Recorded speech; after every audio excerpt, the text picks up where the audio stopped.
자, 이제 우리 계속해서 이제 국세로 좀 넘어가도록 하겠습니다. 그래서 국세에서 제일 중요한 종합부동산세 한번 좀 살펴보도록 하겠습니다. 자, 일단 뭐 여러분 이 부분은 아마 공부를 하셨을 거랍니다. 그래서 일단 종합부동산세, 특히 주택이죠, 여러분. 주택에 대한 종합부동산세 과세 표준 계산을 할 때 공제 금액이 상향 조정됐다는 거 여러분 한번 꼭 봐두셔야죠. 별표 3개짜리죠. 너무너무 중요하네요. 시험에 출제 가능하죠. 자, 그럼 여러분 머릿속에 주택에 대한 종합부동산세 과표 그러면 떠올려야 되겠죠. 자, 과세표는 어떻게 계산하죠, 여러분? 주택분 과세표는 자, 한번 잠깐 볼까요? 역시 소유자별 공시가격 합계이죠. 소유자별로 주택의 공시가격을 구한 다음에 그 공시가격 합계액에서 일정한 금액을 뭐 하는 거죠, 여러분? 공제를 하죠. 자, 이걸로 끝나면 돼, 안 돼? 안 되죠, 여러분? 반드시 항상 보유세 과표는 뒤에 뭐가 나오죠, 여러분? 그렇죠? 공정시장가액 비율이 나와야 되는 거죠. 공정시장가액 비율이 나와야 된다는 거 절대 놓치면 안 됩니다, 여러분. 자, 이때에 바로 이 개정상은 바로 요 공제액이 개정된 거죠. 네. 그래서 한번 잠깐 본다면, 자, 개인일 때에 바로 1세대 1주택일 때와 1세대 1주택자일 때, 세법상 우대 규제, 우대. 그 다음에 다주택자, 2주택 이상이죠, 여러분. 예, 여기. 그 다음에 법인일 때 이렇게 나눠지는 거죠, 여러분. 그래서 바로 요 공제 금액이 1세대 1주택일 때 2022년도까지만 해도 얼마 공제한 거죠, 여러분? 11억을 공제한 거죠. 요거를 1억을 상향 조정해서 이제 얼마 빼라니, 여러분? 12억 원을 공제하라 그 얘기죠. 근데 다주택자일 때는 얼마 공제했죠, 여러분? 6억 공제했던 거죠. 자, 6억 공제했던 금액은 이제 얼마? 9억으로 공제하라 그 얘기죠. 9억 공제하라. 그럼 얘는 다주택자는 오히려 공제 금액이 얼마냐면 3억 증가됐죠. 1세대 1주택자는 얼마가 증가됐죠? 그러면 1억이 공제됐죠. 그럼 오히려 이 개정을 해서 혜택을 본 사람은 1세대 1주택자 혜택폭이 큰가요, 여러분? 다주택자 혜택폭이 더 큰가요, 여러분? 당연히 다주택자 혜택폭이 큰 거죠. 사실은 정부 안에서는 여러분 정부는 원래 14억을 개정하려다가 정부에서 14억을 올리려다가 10억 올리다가 야의 반대로 내서 이게 통과가 안 됐습니다. 그래서 그냥 바로 12억 원만 공제가 되다 보니까 오히려 1세대 1주택자 공제 상향폭이 오히려 다주택자보다 줄어드는 결과가 발생한 거죠. 자, 그 다음에 우리 법인이다. 법인일 이때는 공제 금액이 있다 없다? 없다 하죠, 여러분. 그래서 항상 법인일 때는 개인일 때보다 세부담이 무겁다 가볍다. 무겁다 꼭 기억해 두셔야죠. 그럼 만약에 여러분 이때에 이 주택 공시가격 합계액이 여러분 15억 원이다 가정합시다, 여러분. 소유자별로 주택 공시가격 합계액이 얼마 여러분? 15억 원이다 봅시다. 근데 이 15억 원이 바로 누구면 1세대 1주택자일 때는 15억에서 얼마 빼라는 얘기 여러분? 이제 개정된 규정에 따르면 12억 원을 빼라는 얘기죠. 자, 여기다가 우리 공정시장가액비를 곱해야 되죠. 이때에 종합부동산세 공정시장가액비는 몇 프로죠? 무조건 60%가 되는 거죠, 여러분. 그래서 여러분 요거 꼭 기억해 두셔야죠. 그러면 10억에서 12억을 뺀 3억 원에다 60%가 그러면 368 얼마 여러분? 1억 8천만 원이 바로 1세대 1주택자일 때 과표가 된다는 거 여러분 알고 계시죠? 간단한 계산 문제 출제 가능하거든요, 여러분. 그 다음에 다주택자이다. 그러면 이때는 10억에서 얼마 빼라는 얘기냐면 9억을 빼라는 얘기죠. 그러면 얼마죠? 10억에서 9억을 빼니까 6억 남았네요. 요거에 대해서 몇 프로면 60%. 그럼 얼마? 3억 6천만 원이 되는 거죠. 그래서 바로 1세대 2주택 이상 다주택자일 때 과표는 3억 6천만 원이 되는 걸 여러분이 확인하실 수 있어야 되겠죠. 아시겠죠? 그 다음에 법인이다. 그럼 이때는 주택 공시가격 합계해서 공제 금액이 있어 없어? 없죠? 그냥 60% 곱하니까 얼마 되죠, 여러분? 9억이 되는 거죠, 여러분. 그래서 바로 이렇게 주택에 대한 종합부동산세 공시가격 15억 원일 때에 1세대 1주택일 때, 1세대 2주택 이상자일 때, 법인일 때의 과세표준 금액을 여러분이 꼭 좀 계산하실 수 있어야 되겠습니다, 여러분. 아시겠죠, 여러분? 이 정도 꼭 계산하죠. 자, 그러면 일단은 여러분 우리 보시면은 우리 종합부동산세는 무조건 뭐죠, 여러분? 소유자별 과세가 되는 거죠, 소유자별. 그 무슨 소유가 있으면 공동소유가 있다. 주택은 하나인데 2명 이상이 공동소유가 있다. 그럼 이때는 무슨 가액 구해야 되는 거죠? 그러면 지분가액을 구해야 되는 거죠. 지분가액을 구해야 되는 거죠. 그럼 예를 들어서 자, 지분가액을 가지고 종합부동산세가 과세가 되는 거다라는 걸 꼭 기억해 두시죠. 그러면 이때에 얼마까지나 하면 18억까지는 공동 소유하는 것이 더 유리하다는 얘기죠, 여러분. 자, 그래서 무슨 말이냐면 자, 여기 주택 공시가 얼마냐면 18억 원이죠. 이거를 갑과 을이 50%씩 공동 소유하고 있다고 보시죠, 여러분. 무슨 소유하고 있다, 여러분? 공동 소유하는 거죠. 자, 그러면 종합부동산세의 과세는 어떻게 하는 거죠, 여러분? 주택은 몇 개죠, 여러분? 하나죠. 근데 소유자가 몇 명이죠, 여러분? 지금 2명이 있죠, 여러분? 그러면 이때는 각자의 지분가를 구하는 거죠. 그러면 18억 원이 50% 얼마 되는 거죠, 여러분? 바로 9억이 되는 거죠. 그 다음에 을도 얼마 되는 거죠? 9억이 되는 거죠. 그러면 갑을 을의 지분가 9억이죠. 여기다 바로 다주택자니까 얼마 공제하자면 9억을 공제하니까 여기는 과표가 나와 안 나? 안 나오는 거죠. 그러니까 얼마까지는 18억까지는 오히려 이렇게 50%씩 공동 소유할 때는 그냥 각자의 공동 소유로 과세하는 것이 유리하다는 얘기죠. 만약에 이때 이 갑과 을이 누구고 부부지간이면서 이 동일 세대원은 이 동일 세대는 다른 주택이 없어서 갖고 이거를 1세대 1주택으로 의제해버리면 1세대 1주택지로 신고를 해버리면 바로 18억 원에서 12억을 공제하니까 여러분 6억 원에 대해서 60%에 대해서 종합부동산세가 과세되시는 거죠. 아시겠지 무슨 말인지. 그래서 여러분 결론은 18억까지는 공동소유하는 것이 더 유리하다라는 걸 좀 여러분이 참고로 알아두시고요. 항상 공동소유할 때는 무슨 가액이냐면 지분가액을 가지고 계산한다는 걸 절대 놓치면 안 됩니다. 여러분 아시겠죠 여러분? 예. 그래서 이게 바로 이번 2023년부터 적용되는 규정이기 때문에 여러분이 꼭 기억하고 계셔야만 합니다. 아시겠죠? 자 이제 주택분 종합부동산 세율을 한번 볼까요 여러분? 자 과세 표준에서 계산할 때 공제 금액이 상향 조정됐던 것처럼 이번에 세율을 인하하죠. 여러분. 세율을 인하했다. 그래서 2023년부터는 결론은 과표가 줄어들고 세율이 인하가 되기 때문에 종합부동산세 부담이 높아진다, 낮아진다, 낮아지는 거죠. 거기다 우리 거기 공시된 가격이 또 줄어들기 때문에 이번 2023년도부터는 종합부동산세 부담이 많이 줄어들지 않을까 생각합니다. 이때 여러분 우리 두 번째 세율 인하죠. 역시 별표 3개짜리 아주 중요하죠. 그래서 종합부동산세부터는 당장 시험에 출제될 수 있는 부분이기 때문에 여러분 꼭 좀 기억해 두시기 바랍니다. 여러분. 자 그러면 이때에 주택분 종합부동산 주택수를 따지는 거죠. 주택수를 따져갖고 주택수가 1주택일 때와 2주택일 때 그리고 3주택 이상으로 구분하는 거죠. 이때 특히 2주택자일 때는 2주택이 조정 대상 지역에 있는 거냐 아닌 지역에 있는 거냐에 따라서 달라지죠. 여러분. 그럼 결론부터 말하면 종전 규정에 따르면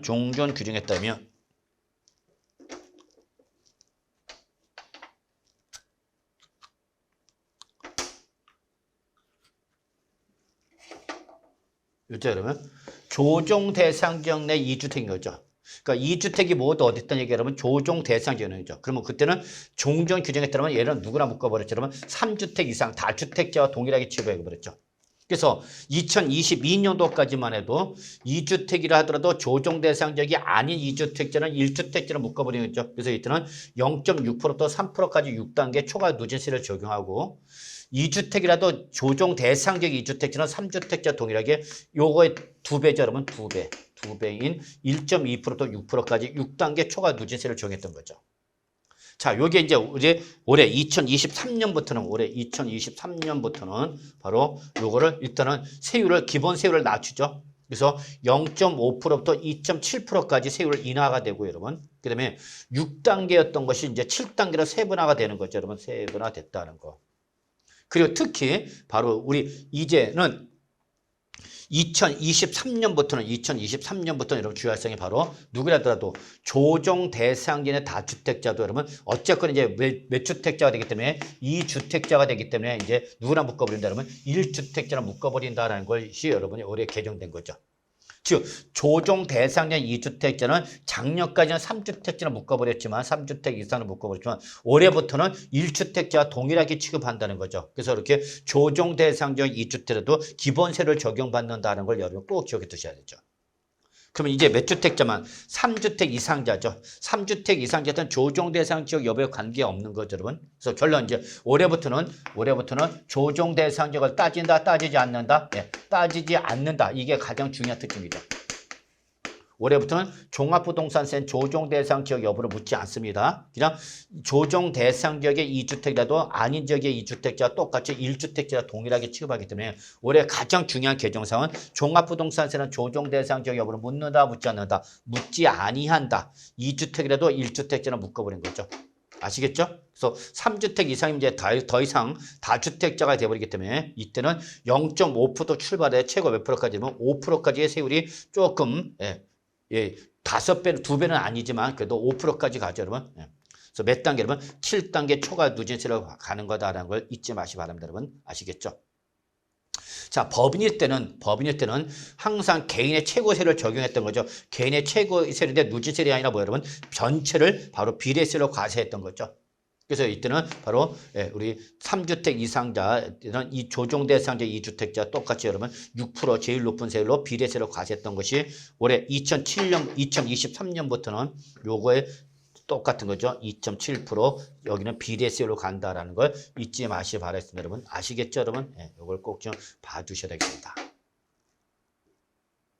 그래서 어쨌거나 법인은 무슨 세율을 적용하는 거죠, 여러분? 비례세율을 적용한다는 걸 잊지 마세요, 여러분. 비례세율인데 바로 2.7%. 그래서 2주택일 때 법인도 똑같이 2주택이면은 2.7% 비례세를 적용받는 거고 3주택 이상일 때에 5% 비례세를 적용받는 거다라는 걸 여러분이 꼭 좀 기억해 두시고요.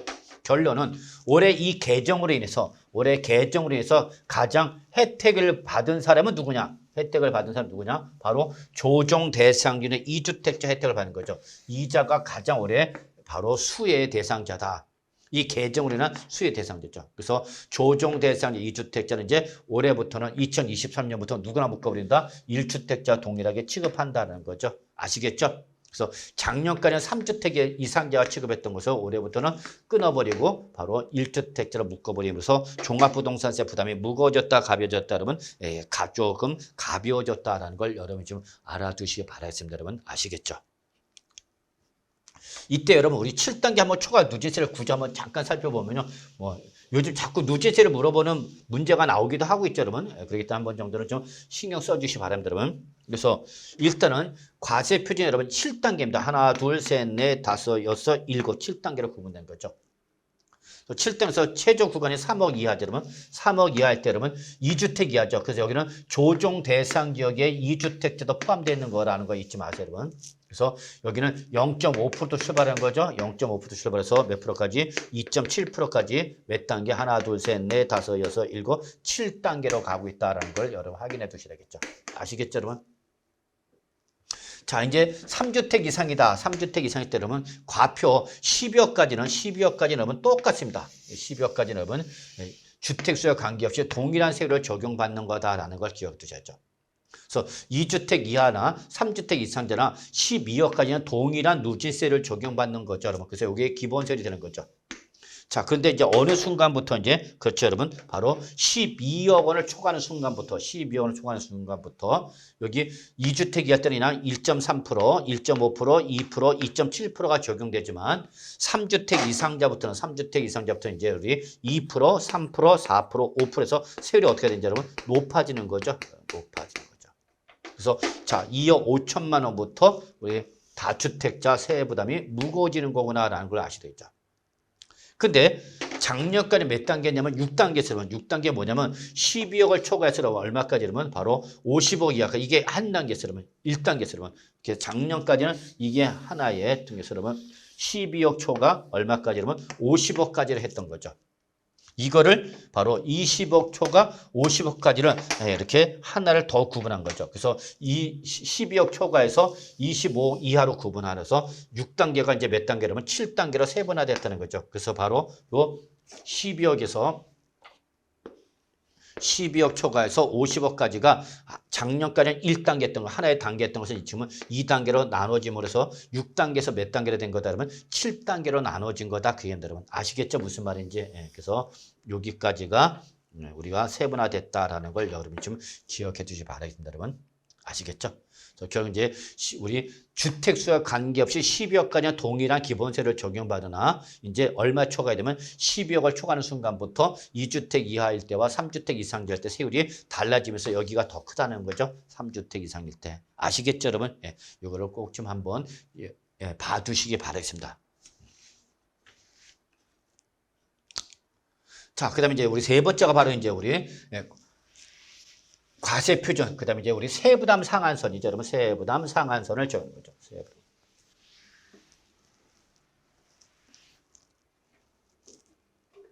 그래서 똑같이 우리 주택 수도 여러분 1주택일 때, 그 다음에 2주택일 때는 반드시 뭐 여러분 조정 대상 지역 아니냐 이냐 구분했죠 여러분. 예, 그리고 종전 규정에 따르면 조정 대상자 몇 주택자 여러분 2주택자나 3주택 이상자 묶어버려서 세부담 상한선을 몇 프로였냐면 300%였던 거죠. 그리고 우리 1주택이거나 조정 대상자가 아닐 때 기본세를 150%였던 거죠. 예.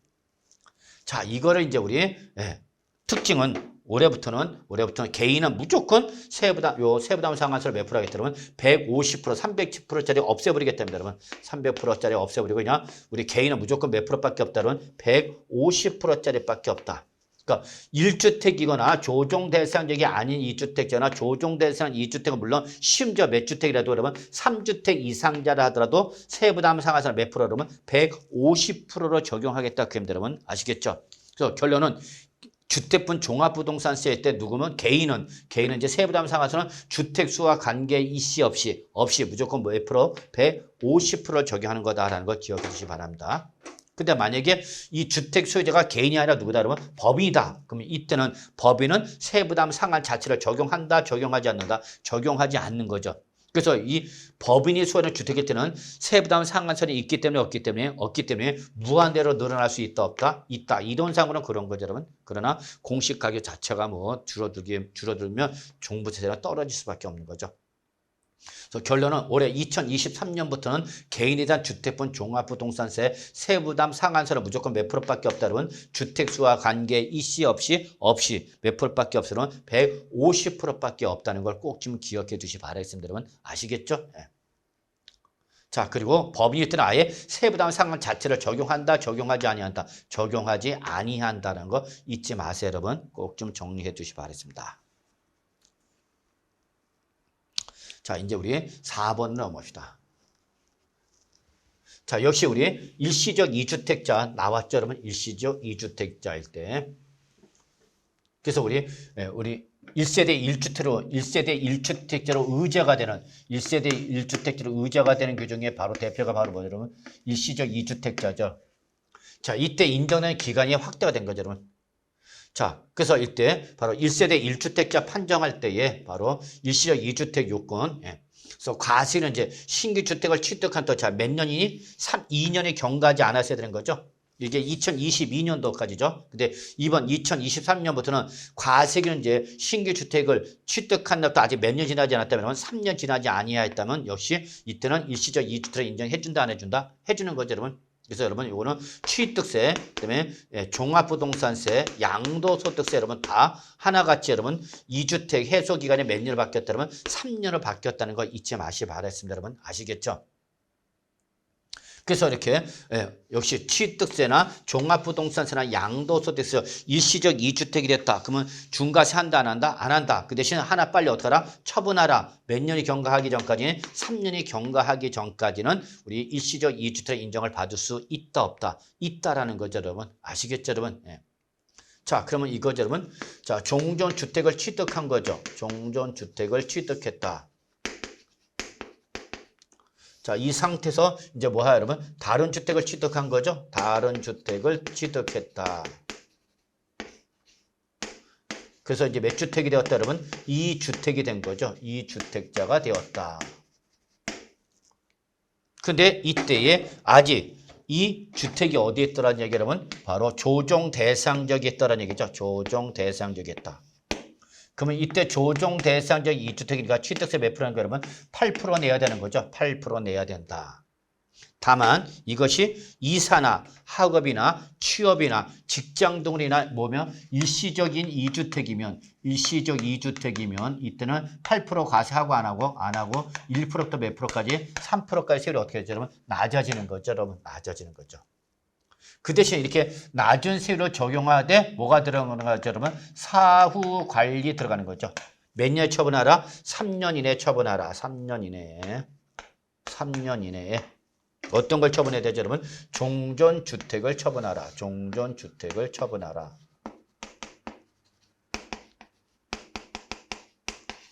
그러면 이때에 얘는 요 다른 주택은 그냥 요 일시적 2주택으로 끝내버린 거죠. 그래서 몇 년 처분해야 되면 3년 이내에 처분해야 되는 거죠. 이때에 요 다른 주택이 취득한 날로부터 아직 몇 년이 지나지 않았다면 3년이 지나지 않았다면 종합부동산세도 몇 주택을 보겠다 그러면 1세대 1주택자로 인정해 주겠다라는 거죠, 여러분. 아시겠죠, 여러분? 예. 자, 그리고 이때에 이것이 우리 어디서 여러분 우리 몇 년 처분한 거죠, 여러분? 3년 처분했죠. 그럼 이때 양도소득세가 부과되는 거죠, 여러분. 양도소득세. 자, 그러면 이때에 이렇게 종전주택을 보유한 상태에서 몇 년이에요, 여러분? 여기 양도세 특징은 여러분 여기는 이 몇 년? 1년 지나야 되는 거죠. 이걸 꼭 기억하셔야 되는 여러분. 1년 이상이 지난 다음에 다른 주택을 취득해야 되는 거죠. 그리고 그 다른 주택을 취득한 또 몇 년 이러면 3년에 어떤 거 여러분? 종전주택을 처분하면 양도소득세를 뭐로 본다 여러분? 1세대 1주택제로 본다. 따라서 이걸 취득해서 양도할 때까지 기간이 바로 보유기간 거주기간이 2년 이상 나오면 뭘 받을 수 있다 여러분? 비과세를 받을 수도 있다 없다. 있다라는 거죠 여러분. 있다. 잊지 마시고. 그래서 요 우리 일시적 2주택 처분 기간 3년 취득세, 종합부동산세, 양도소득세 다 몇 년을 통일했다면 3년에 통일되겠죠. 이것이 조정 대상 지역 여부에 있다 없다 관계 이시 없이 여러분 아시겠죠 여러분? 꼭 좀 기억해 주셔야 합니다. 다만 이렇게 일시적 2주택자일 때 종합부동산세를 과세할 때는 여러분 자 A주택 이게 공시 가격이 15억 원이고 여러분 15억 원이고 이게 10억짜리다 봅시다 여러분 10억짜리 공시 가격이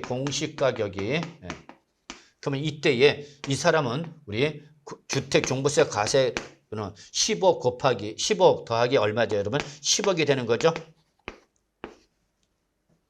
그러면 이 사람은 종전주택, 신규주택, 2주택이지만 몇 주택을 봤으면 1주택을 빼준 거죠. 그러니까 이때 공제되는 금액은 얼마 되는 거면 바로 1세대 1주택자 얼마 공제하죠? 그러면 9억 원을 공제하는 거죠. 9억 원을 얼마죠? 12억 원을 공제되겠죠? 12억.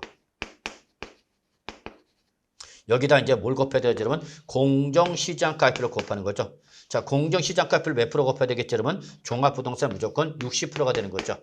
그래서 결국은 이때에 우리 15억에다가 10억 단가 얼마죠? 그러면 25억이 됐죠? 10을 빼니까 얼마? 10을 빼니까 얼마 되죠? 그러면 13억이 된가? 그러면 13억. 25억에서 12억 뺐으니까 얼마 났어요? 그러면 13억. 여기다 몇 프로 곱하는 거죠? 그러면 60% 곱하는 거죠.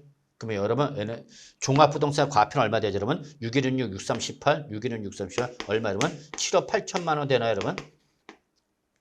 6일은 6318, 7억 8천만. 이게 바로 종부세 과표가 되는 거죠. 종부세 과표. 그래서 이 정도 계산 문제 계산해야 됩니다, 여러분. 그래서 이때의 일시적 2주택자의 종합부동산세 과세표는 금액은 얼마 되는 거다, 여러분? 7억 8천만 되는 거죠. 자, 그리고 이때 세율은 어떤 세율 적용하는 거죠, 여러분?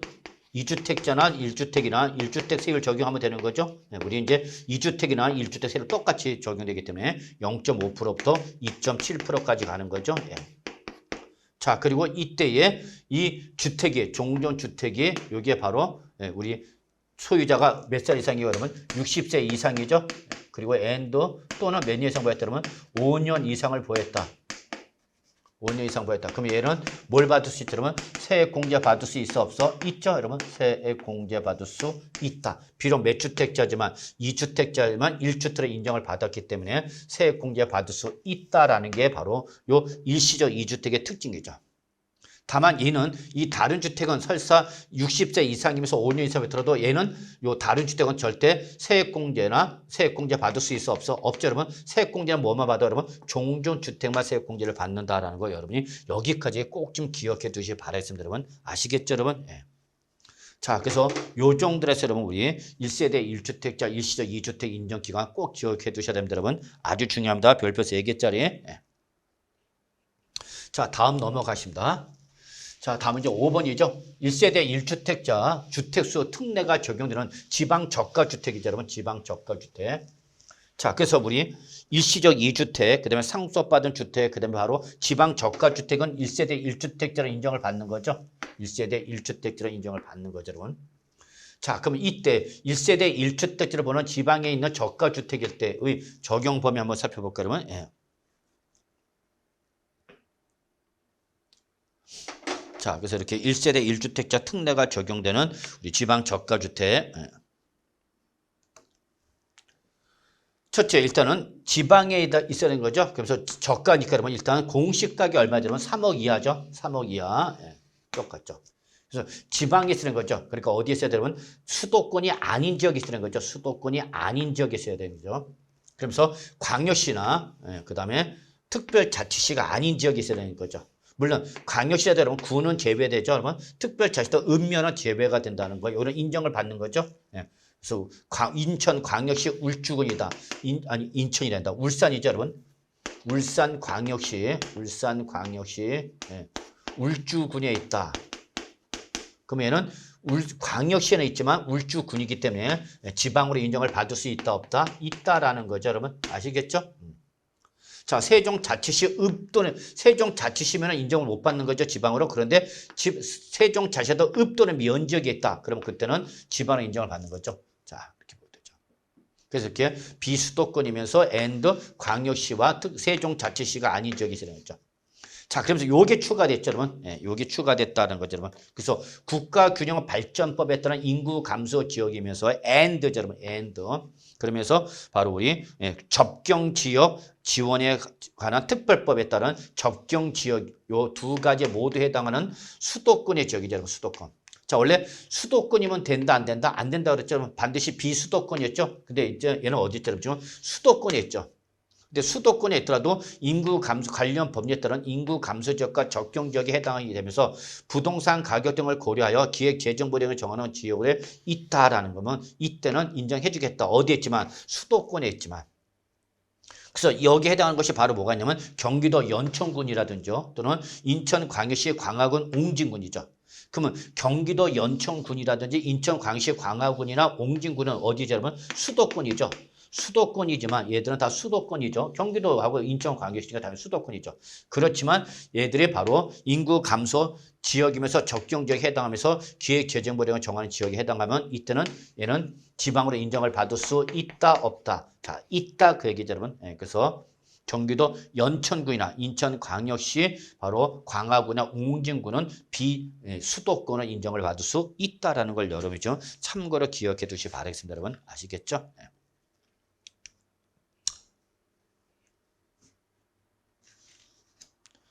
자, 그 다음에 이제 우리 다음 볼까요, 여러분? 다음 번이 이제, 여러분, 프린트는 제가 나드린 프린트는 여러분, 1세대 1주택자 의제 규정, 다른 주택과 부수토지, 일시적 2주택, 상속받은 주택, 지방적까지 꼭 보셔야 됩니다, 여러분. 아시겠죠? 네.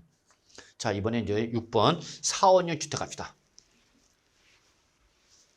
자, 4, 5년 주택이란 종합부동산세 합산 배제 가액 요건이 완화가 된다, 여러분.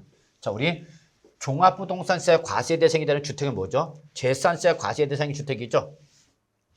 자, 재산세 과세 대상이 주택이라도 종부세 과세 대상에서 제외될 때 종부세 과세 대상의 취지에 종합부동산세를 과세하는 취지에 맞지 않고서 종부세 과세 대상에서 제외되죠. 이때 바로 종합부동산세 과세 대상에서 제외되는 주택 중에 바로 4, 5년 주택이라는 것이 있는 거죠. 그래서 얘는 우리 아까 취득세에서 그쵸 여러분? 취득세에서 여러분 다주택자 1세대 2주택 이상자냐 아니냐 주택수 계산할 때 제외했었죠 여러분? 그 똑같이 종합부동산세에서 제외되는 거죠. 그래서 친족이나 과점주를 제외한 종업원에게 그죠 여러분? 무상 또는 저리로 제공하는 사용자 소유 주택이죠. 이게 바로 뭐죠 여러분? 사택이죠 사택. 그래서 요 국민주택 규모 이하이면서 그래서 물론 국민주택 규모라는 것은 서울일 때는 수도권일 때는 85제곱미터 이하죠. 여러분 전용 면적을 기준으로 했을 때 여러분 그러나 지방일 때의 지방의 읍 또는 면적은 100제곱미터 이하를 말하는 거고 이러한 85제곱미터 이하나 100제곱미터 외에 국민주택 규모 주택 이하면서 엔드죠. 여러분 공시가 얼마냐면 3억 이하인 바로 사택은 종부세 과세에 대해서 어떻게 하죠? 여러분 제외됐던 거죠. 이때에 요즘 주택가 계속 올라가다 보니까 요 3억 이하를 얼마냐면 6억 이하로 상향 조정해 준 거죠. 네, 상향 조정해 줬다. 이렇게 봐두시면 되죠. 그래서 가액 요건이 상향 조정된 거다라는 걸 여러분이 좀 봐두시면 되겠습니다. 아시겠죠, 여러분? 네, 이렇게 좀 봐두시면 됩니다. 자, 뭐 당장 6번, 7번은 시험에 나오기는 조금 힘들지만 6번, 7번 시험에 나오기는 힘들지만 그냥 참고로 봐두시기 바랍니다.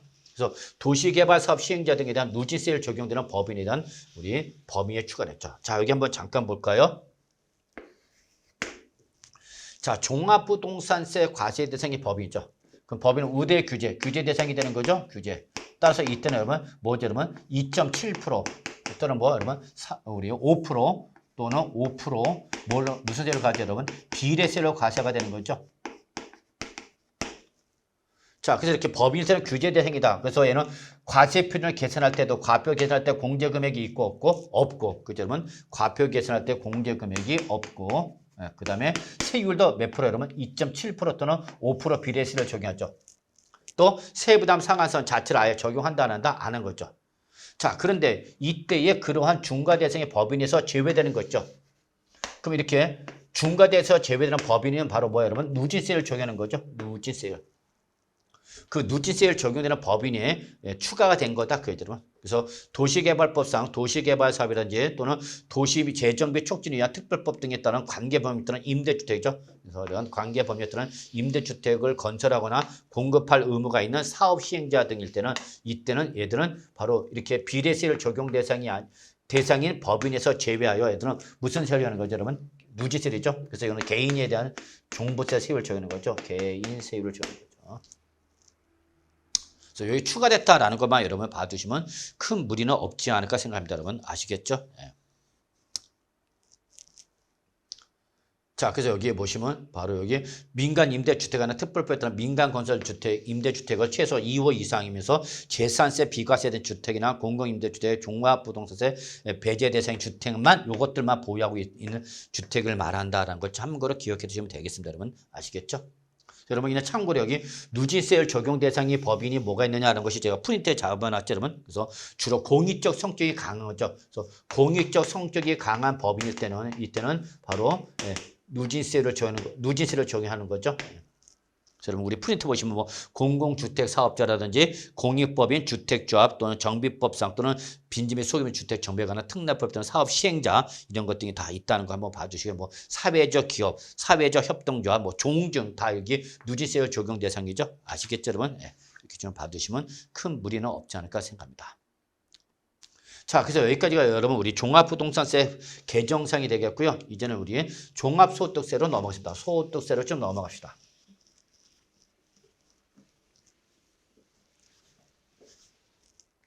자, 소득세 중에서 이제 우리 첫 번째 종합소득세 관련된 규정을 한번 좀 살펴보도록 하죠.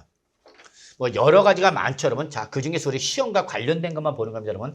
이거 말고도 개정된 내용이 많은데 그 개정된 내용이 우리 공인중개사 부동산세법과 관련이 있느냐 없느냐는 거죠. 자, 이때에 바로 우리 비과세에 대해서 제외되는 고가주택이죠, 여러분. 비과세에서 제외 무조건 과세가 되는 고가주택의 기준이 바뀌었죠. 자, 한번 잠깐 볼까요, 여러분? 우리 주택임대소득이죠. 주택임대소득은 뭐죠, 여러분? 과세죠. 주택의 임대로 인해서도 원칙은 뭐야, 여러분? 과세죠. 원칙은 종합소득세 과세가 되었겠죠. 부동산 임대사업소득세 과세가 되는 거죠.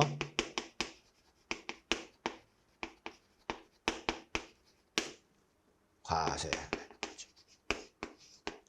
다만 예외가 있죠, 여러분. 예외가. 바로 뭐죠? 1주택 소유자, 여러분. 1주택을 소유한 자의 1주택 소유자 주택임대소득은 바로 1세대 1주택 소유자의 임대는 주택임대소득은 뭐야, 여러분? 비과세죠.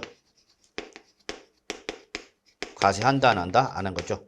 자, 여기서 주택을 하나 갖고 있는 사람이죠. 1주택을 갖고 있는데 그걸 뭘 준 거예요? 임대 준 거죠. 그러다 보니까 난 딴 데 가서 임차 사니까 그때 그 1주택 소유자 주택임대소득은 뭐냐면 바로 비과세가 된 거죠. 다만 그게 1주택이라도 무슨 주택이거나 여러분 바로 고가주택이거나 그죠, 여러분? 고가주택이거나 어디에 있으면 여러분 구개에 있는 주택은 이때는 가액과 관계시 없이 무조건 뭐가 되는 거죠? 과세가 되는 거죠, 여러분. 자, 이때에 비과세가 배제가 돼서 과세가 되는 이 고가주택이 뭐냐 그 얘기죠. 이때 고가주택은 과세기간 종률이죠, 여러분. 과세기간 종료가 언제 여러분? 12월 30일이죠. 또는 올해 그 당해연도 중에 뭐였으면 양도했다. 그러면 그때는 양돌 현재죠, 여러분. 그때 자 여기는 지금 기본적으로 임대소득은 무슨 세제, 여러분? 보유세제, 여러분. 보유니까 여러분. 이때는 실가가 못 나기 때문에 뭐야, 여러분? 기준시가죠. 이때 기준시가는 바로 주택 공시가를 말하는 거죠, 여러분. 주택 공시가를 말하는 거기 때문에 개별 주택 가격 또는 뭐예요, 여러분? 공동주택 가격을 말하는 거죠. 공동주택을 말하는 거고. 자, 그 가격이 작년까지는 얼마 초과했죠? 9억 초과했죠, 여러분. 그런 것을 이거를 이제 우리 양도소득세의 고가주택과 똑같이 맞춰갖고 얼마냐면 12억 원 초과로 바뀌었다, 상향 조정됐다라는 걸 여러분이 확인해 두시기 바랬습니다, 여러분. 아시겠죠? 자, 그래서 이때 바로 요 12억 초과는 뭐가 똑같죠, 여러분? 양도소득세가 똑같은 거죠, 여러분. 양도소득세에서 말하는 고가주택의 개념과 똑같이. 양도소득세도 고가주택은 얼마 초과냐면 12억 초과죠. 다만 양도소득세는 주택가, 부수토지의 양도 당시 무슨 가액 기준이죠, 여러분? 실질거래가이죠. 실질거래가를 따질 때 12억 초과죠. 그런데 부동산 임대사업소득세에서 말하는 고가주택은 바로 무슨 가, 여러분? 기준시가, 공시된 가격을 가지고 공시된 가격이 12억을 초과하면 그때는 우리는 무슨 주택을 보고? 고가주택을 보고 그때는 더 이상 비과세 혜택을 준다, 안 준다? 안 준다라는 걸 여러분 꼭 좀 기억해 주시기 바라겠습니다, 여러분. 아시겠죠? 그래서 역시 이거는 당장 이번 2023년부터 적용되는 규정이기 때문에 여러분 꼭 좀 기억해 주셔야 됩니다. 여러분 별표 3개 충분히 얼마든지 시험에 출제될 수 있다라는 걸 꼭 좀 기억해 두시기 바라겠습니다. 여러분 아시겠죠, 여러분? 그래서 여러분 요것만 달랑 기억하지 마시고요. 주택 임대소득에 대한 과세 원칙과 예외로서 1주택자의 임대소득 비과세가 적용되는데 그 비과세 예외인 고가주택 또 가액과 관계없이 구개주택 무조건 뭐가 된다 그러면 과세가 되는 거예요. 여러분 흐름 꼭 잡으시고요. 이때 고가주택은 뭐를 말한다? 12억을 초과한 주택을 말한다라는 거 알고 계시기 바랍니다. 여러분 아시겠죠, 여러분? 네. 자, 그래서 이게 바로 소득세에서 여러분 꼭 기억하셔야 될 내용이라는 거 잊지 마시고요.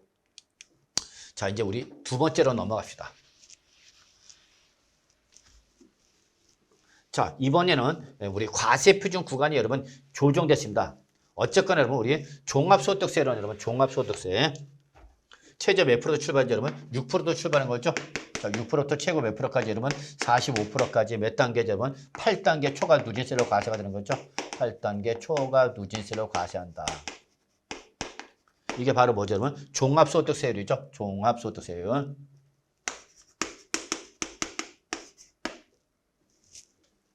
그리고 여러분 요 종합소득세율 누진세율이 바로 6%에서 45%까지 8단계 초과 누진세율이 바로 뭐가 되는 거죠, 여러분? 양도소득세 기본세율이 된다라는 거 여러분 꼭 기억해 두셔야죠. 양도소득세 기본세율이 된다는 걸로 여러분이 정리해 두시기 바라겠습니다. 아시겠죠, 여러분? 네.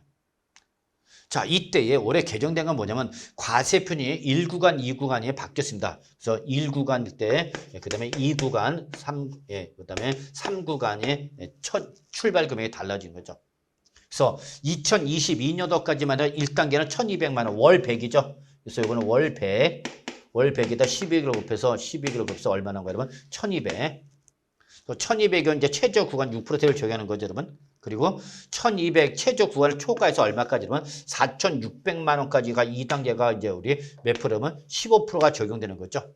그리고 3단계가 이제 우리 4,600을 쳐서 8,800일 때 이제 24%로 올라가는 거죠. 자, 이거를 이제 우리가 개정이 돼 갖고 최저 구간을 1,200에서 얼마냐면 1,400만 원 바꿨죠, 여러분. 그래서 1,400에서 구간이 얼마냐면 200만 원 인상된 거죠. 야, 이건 정말 너무합니다, 여러분. 이걸 올렸다 그러면 안 되죠. 이게 언제 때 얘기인데, 옛날 얘기 때인데 이 1,200만 원 이하 구간이 옛날 얘기입니다, 여러분. 근데 이게 물가 상승 그 동안에 물가 상승을 감안해도 이게 너무 올려 200만 원 과표 올려놓고 이걸 세부담을 낮춰줬다 하면 도둑놈이죠, 여러분. 그래서 1,400만 원까지 1구간에 가서 여기는 몇 프로면 6%. 2단계를 1,400을 초과해서 얼마까지 이러면 5천만 원까지 2단계를 모으는 거죠. 그래서 4,600에서 5천만 원 얼마냐면 400. 여기는 200, 여기는 400 올린 거죠. 그래서 이렇게 최저 구간 2단계를 올렸다, 과표를 올렸다라는 거죠, 여러분. 그래서 개인에 대한 소득세 부담을 낮춰줬다라고 얘기를 합니다. 정부는. 이게 낮춰진 겁니까? 이거는 최저 구간이잖아요. 뭐 최저 구간. 대본 여기에 이쪽 위로 올라왔죠. 여기에 해당하는 세율은 그대로 변함이 없고 거의 최저 생계비 수준을 벌어들인 사람한테만 과세 표준 구간을 200 또는 400을 올려놓고 이게 소득세 세율을 낮춰준 거다라고 한다는 것은 정말 이건 언어도단이죠. 자, 법인세가 개정됐죠, 여러분. 법인세. 법인세가 당초 정부는 25%짜리 제일 높은 짜리 없애버리려다가 그러면 10%까지 해서 10%부터 출발해서 25%까지 적용하던 것을 여러분 이걸 각 단계별로 10%에서 25%까지인가요? 4단계 초과주를 1%씩 인하가 됐다라는 게 특징이 됐습니다. 여러분. 그래서 9%부터 24%까지 법인세 세율이 인하된데 이 법인세 세율 인하의 폭보다는 개인에 대한 세율 과표 구간을 상향 조정한 것은 정말 껌값이다 라고 말씀드릴 수 있겠습니다. 그래서 어쨌거나 여러분 체주권이 1200에서 얼마라면 1400, 그 다음에 2단계가 1200에서 얼마라면 4600, 1400, 우리 5천만 원까지 1200, 4600에서 5천만 원까지로 인상 상향 조정됐다는 걸 여러분이 참고로 기억해 두시기 바랐습니다. 여러분. 그래서 이게 저소득층이죠. 연간 1년 동안 5천만 원 이하 저소득층 구간일 때 과표 구간이 200, 400 상향 조정됐다는 거 여러분이 좀 확인해 두시기 바란다. 아시겠죠, 여러분? 자, 그래서 이번 시간은 여기까지 진행하도록 하겠습니다.